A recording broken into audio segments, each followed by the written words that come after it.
Iran ইস্যুতে উভয় সংকটে পড়েছে যুক্তরাষ্ট্র। একদিকে ইরানের পারমাণবিক স্থাপনাগুলোতে হামলার প্রস্তুতি নিচ্ছে ইসরায়েল, অন্যদিকে আরব রাষ্ট্রগুলো ইরানে হামলার তীব্র বিরোধিতা করছে।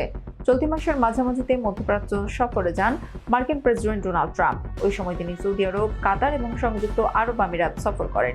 এই সফরে তিনটি দেশের নেতারা ট্রাম্পকে অনুরোধ করেন ইরানের পারমাণবিক অবকাঠামো লক্ষ্য করে তার দেশ যেন কোনো হামলা না চালায়।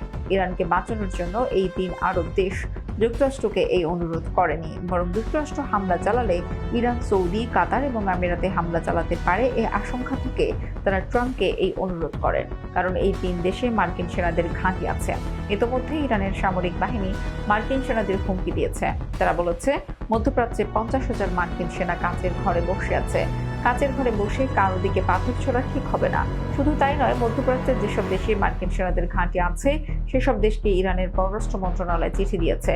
তেহরান ওইসব দেশকে স্পষ্ট করে বলে দিয়েছে ইরানের হামলায় যেসব দেশ থেকে মার্কিন সেনারা প্রতিক্রিয়া দেখাতে সেসব দেশে পাল্টা হামলা চালাবে ইরান। সংবাদ মাধ্যমের প্রতিবেদন অনুযায়ী সৌদি আরবের ক্রাউন প্রিন্স মোহাম্মদ বিন সালমান, আরব আমিরাতের প্রেসিডেন্ট মোহাম্মদ বিন জায়েদ এবং কাতারের আমির তামিম আল থানি ট্রাম্পের কাছে আশঙ্কা করেন যদি ইরানের পারমাণবিক অবকাঠামোতে কোনো ধরনের হামলা হয় তাহলে ইরান পাল্টা সৌদি আমিরাত এবং কাতারে হামলা চালাতে পারে। দেশগুলোতে মার্কিন ঘাঁটি থাকায় তারা এই আশঙ্কা করেন।